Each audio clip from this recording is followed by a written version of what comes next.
Chapter 5, Section 3, Sum and Difference Identities for Cosine. In this section, we're going to use the formulas that is on your formulas page that you were supposed to print off from Blackboard or given to you by your instructor.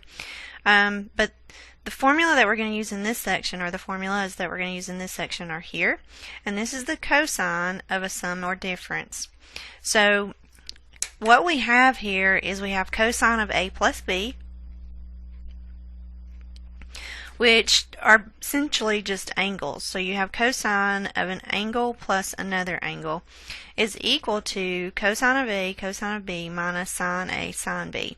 And then this one is cosine of the difference of two angles. So you have, that's going to be cosine of A times cosine of B plus sine A times sine B. So why would we use these formulas? Well, up until now, we have done sine, cosine, whatever of our special right angles, which is the 30, 60, 90, and the 45, 45, 90. And what we're going to do now is we're going to use angles that are not those special angles, which means we're going to either break down into subtraction or addition into those special angles. So, for example, find the exact values of a non-special angle. So here is our angle. We have cosine of 15 degrees. Well, cosine of 15 degrees is not a special angle, and so what we need to do is we need to figure out what two angles can we add or subtract together, what two special angles can we add or subtract in order to get 15. And there are a couple. You could either use 45 minus 30, which of course is going to be 15, or you can use your 60 minus 45, which is going to be 15 as well.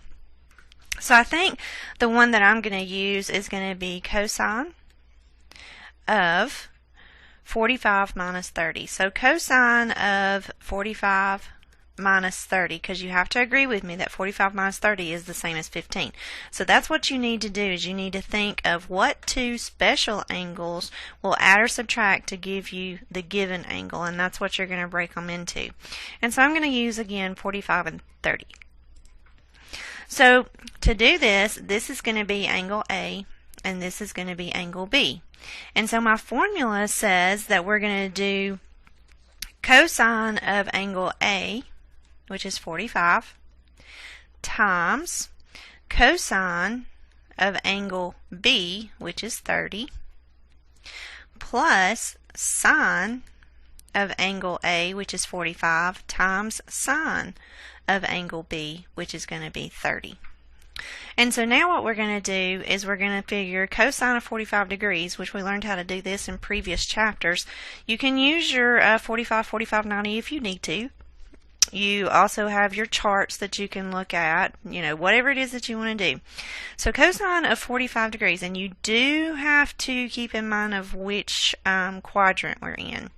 But 45 degrees and 30 degrees, we're in quadrant 1, so all of these are going to be positive. But that is something that you need to pay attention to, so remember A Smart Tree class. So the cosine of 45 degrees is the square root of 2 over 2, of course rationalized, times the cosine of 30 degrees is going to be radical 3 over 2, plus sine of 45 degrees is going to be radical 2 over 2, times sine of 30 degrees, which is going to be 1/2. And so now what we have is just some math that we need to do. And so you need to remember how to do math with radicals. Remember, you can multiply radical times radical. And of course you need to remember how to multiply fractions and add fractions. So we're going to do radical 2 times radical 3, which is radical 6, over 2 times 2, which is 4, plus radical 2 times 1, and then 2 times 2, which is 4. And then, of course, we want to put these together as one fraction. We have a common denominator, so we don't have to worry about finding a common denominator. So you have the square root of 6 plus the square root of 2 over 4. And that is your answer. Remember, you cannot reduce a whole number with a radicals, because remember, these are decimals. These are not whole numbers. So let's try one that's in radian measure. If we do one that's in radian measure, of course you can use your unit circle to figure out what you're going to break it into. But we need to recognize that this angle is outside of quadrant 1. So that means that we're going to be using reference angles.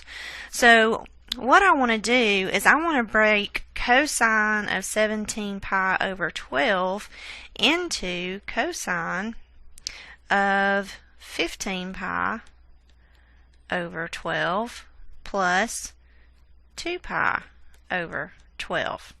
So why do I want to do that? Well, I want to do that because that's going to reduce to cosine of 5 pi over 4, which is a 45-degree reference angle, plus pi over 6, which is a 30-degree reference angle.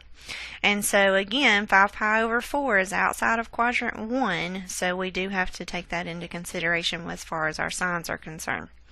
Okay, so again, this is angle A and this is angle B, and we're using the sum identity. And so again, 5 pi over 4 is 225 degrees, which is in quadrant 3, and cosine is negative in quadrant 3. So we do need to remember that. And the reference angle for 225 is 45 degrees. Now, we learned all of that in previous chapters, so if you need to go back and look at that in your notes, by all means do so, or we can talk about it in class. So from here, what we're going to do is we're going to use our identity, and we're going to say cosine of 5 pi over 4 times cosine of pi over 6 minus sine of 5 pi over 4 times sine of pi over 6. Okay, and so now again, 5 pi over 4 has a reference angle of 45 degrees, so basically I'm doing cosine of 45 degrees, but we are in quadrant 3, so it is going to be negative. And so what we're going to have is we're going to have cosine of 5 pi over 4 is going to be negative radical 2 over 2 times cosine of pi over 6 is going to be radical 3 over 2 minus sine of 5 pi over 4 is going to be negative radical 2 over 2, again because we are in quadrant 3. Cosine and sine are negative in quadrant 3, times sine of pi over 6, which is going to be 1/2. And again, from here, you're just going to do the math. So negative radical 2 over 2 times radical 3 over 2 is going to be negative radical 6 over 4. And then minus negative radical 2 times 1 is going to be negative radical 2 over 4.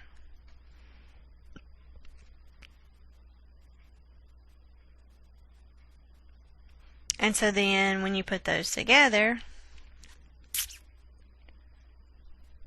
you're going to have negative radical 6 plus radical 2 over 4.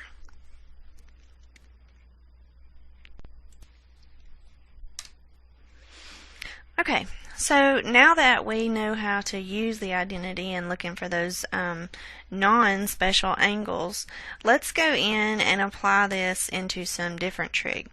So this question says find cosine of s plus t if sine of s, now it's not giving you an angle here, it's giving you the value, is 2/3, and sine of t is negative 1/3. S, and it's telling you what quadrant we're in, S is in quadrant 2, and T is in quadrant 4, so that is important with those quadrants. So what we have to do is we have to figure out what we're given. And so this is A, and this is B. And then we have sine, and we have a y. Sine is y over r. And then this sine is also y over r. And so what we need to do is we need to figure out our formula, because remember, in our formula we need cosine of each angle and we need sine of each angle. Well, we have sine of each angle, so we need to find cosine. Well, for the first one, if sine of s is equal to 2 over 3, which is going to be the y over r, cosine of s And remember, S is in quadrant 2, so it's going to be negative. It's going to be negative x over r. Well, we don't know what x is. Well, r is 3. We do know that. So this is going to be x over r. And so what we need to do is we need to find x, and we're going to do that by using the Pythagorean theorem. And so we're going to have x squared plus y squared is equal to r squared. And so x is what we're looking for, and then you have y squared, which is going to be 4, is equal to r squared, which is going to be 9. And so you're going to have x squared is equal to 5, and so x is equal to the square root of 5. And so therefore, cosine of s is going to be the square root of 5 over 3, and it is negative because we're in quadrant 2. S is in quadrant 2. Now t is in quadrant 4, and cosine is positive in quadrant 4. We have sine, but we need cosine. So again, the same way, if sine of s is negative 1/3, and so we have y over r, then cosine of s is going to be, and again we're in quadrant 4, so it's going to be positive, sum x over r. So this is going to be your x over r. So let's figure out what that x is going to be. Again, using the Pythagorean theorem, so we're going to have x squared plus y squared is equal to r squared. And so we're looking for x. Y squared is going to be 1, so 1 squared is still going to be 1. And then r squared again is going to be 9. So we're going to have x is equal to the square root of 8, or let's rationalize that, and we're going to get 2 radical 2. And again, that's in quadrant 4, so that is going to be positive. So now we know, well, it's not going to be of s, though. It's going to be of t.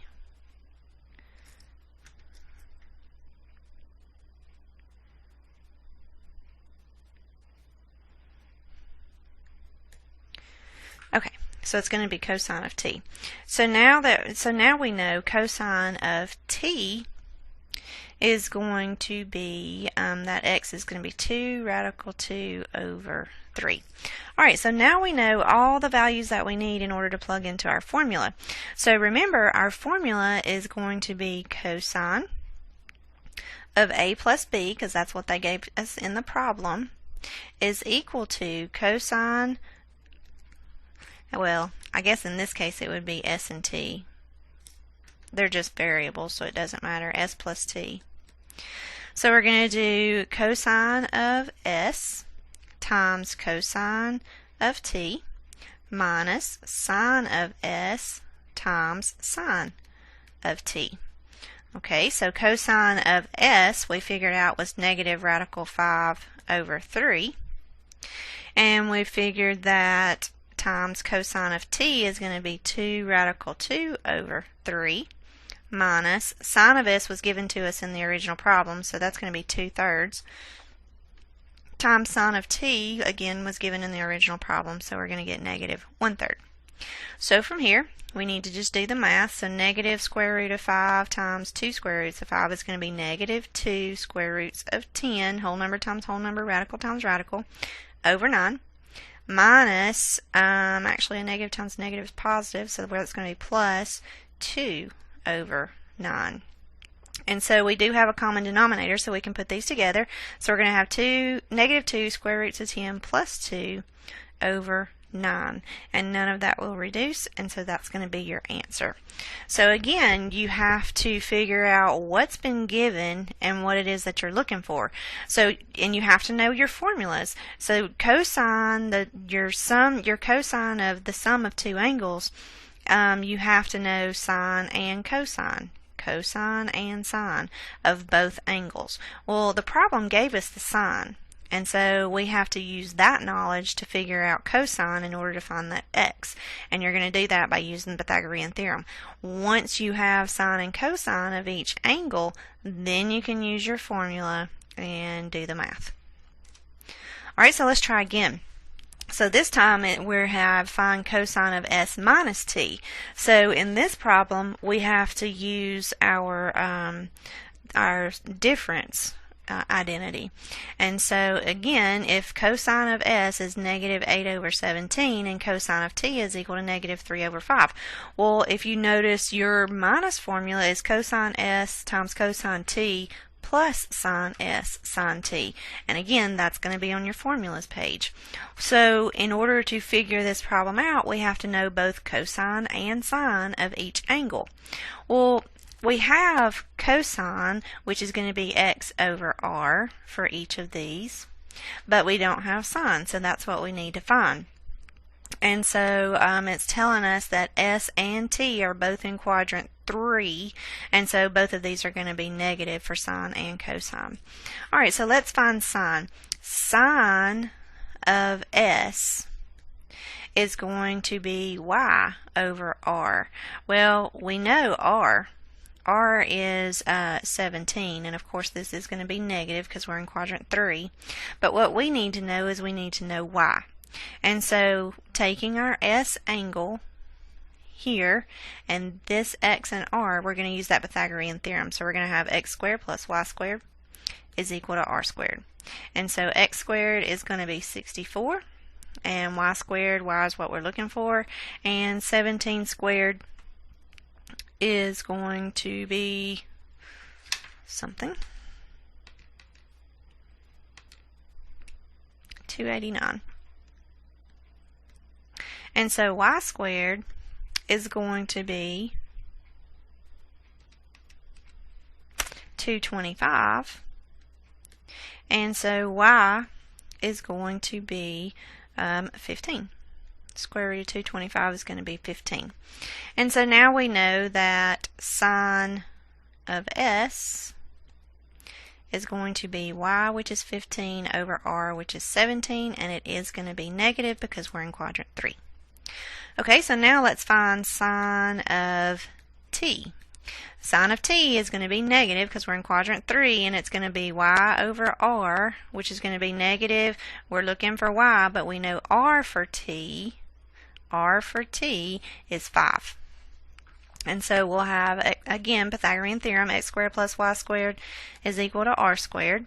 And so x squared is going to be 9, y is what we're looking for, and r squared is going to be 25. And so y squared is going to be 16, and you know that this is your 3, 4, 5 triangle, so that's going to be 4.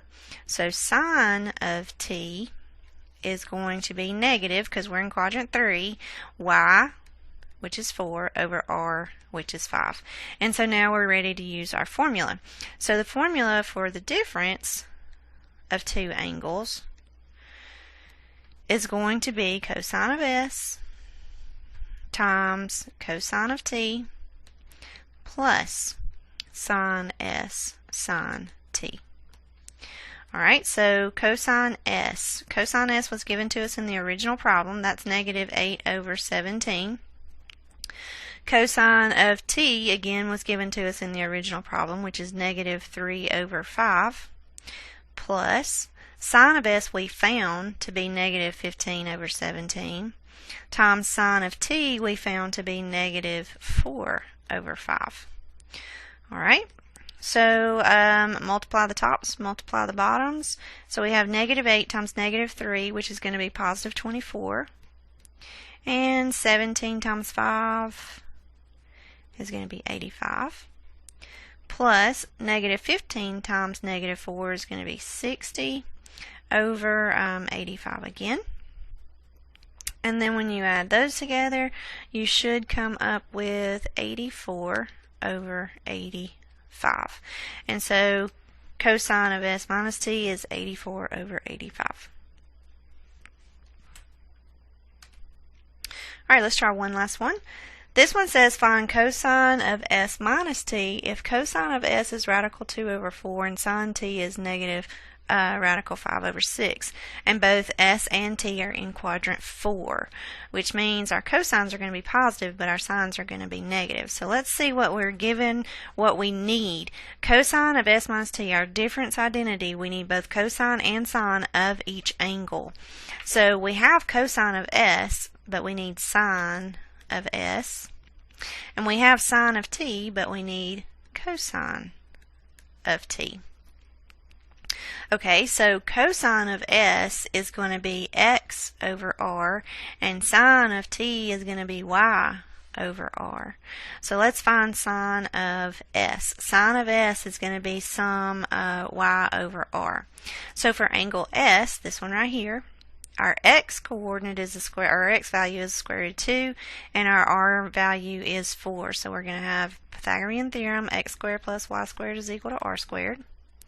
X squared, now when you square a square root, they cancel each other out, so we're just going to get 2 plus y is what we're looking for is equal to r squared, which is going to be 16. And so y squared is going to be 14, and so y is equal to the square root of 14. And so sine of S is going to be the square root of 14 over r, which was 4, and S is in quadrant 4, so sine is negative. Alright, cosine of t. Cosine of t, we're going off of this angle here. We're going off of this angle over here. Alright, so cosine of t is going to be some x over r, and we're in quadrant 4, so it's going to be positive. And so we're given sine of t, so we know y and r, and we need to figure out what x is going to be.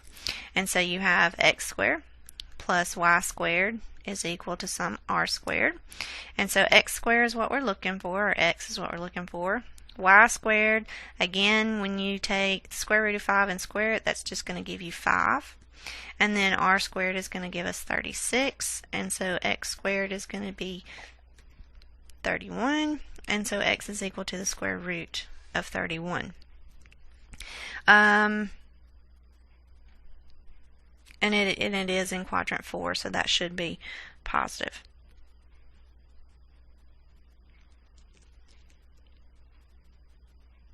Okay, so cosine is going to be x over r, which was 6.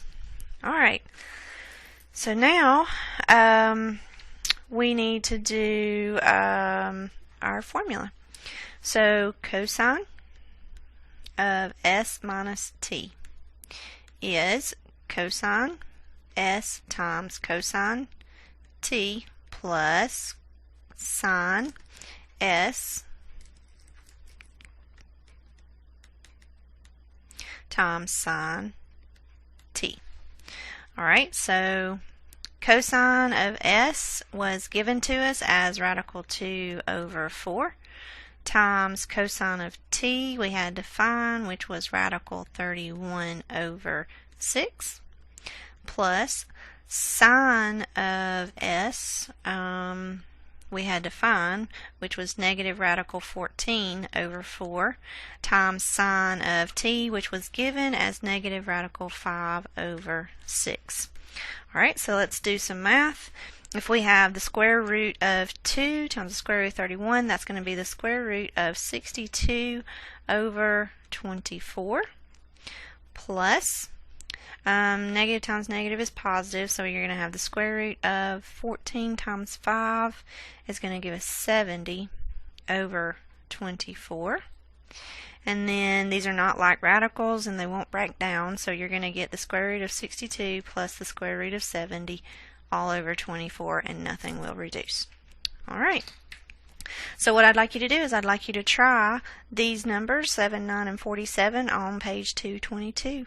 If you have any questions, bring them into class.